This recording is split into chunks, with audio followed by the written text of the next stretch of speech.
இந்த பூவுலகமானது ஆயிரக்கணக்கான ஜீவராசிகளால் விரும்பி அடையப்படுகின்றது.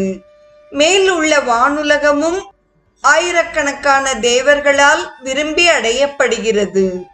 நோய்களை போக்கி போகங்களை தருபவர்களும் பொய்யாகாத சங்கல்பம் உடையவர்களும் உலகம் முழுவதையும் காப்பவர்களுமான இரட்டையர்களான அஸ்வினி தேவர்களோ என்று எண்ணும்படி பூவுலகும் வானுலகும் இருக்கின்றன.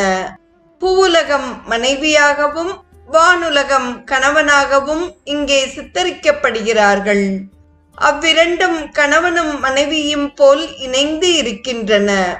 அவர்களுக்கு புத்திரனாக ப்ரகஸ்பதியும் அக்னியும் கருதப்பட வேண்டும். யாகமேடை பெண்ணாக கருதப்பட வேண்டும். இவ்வாறு பூ உலகத்திற்கும் வான் உலகிற்கும் ஆண் பெண் வடிவ ஓமை கற்பிக்கப்பட்டுள்ளது.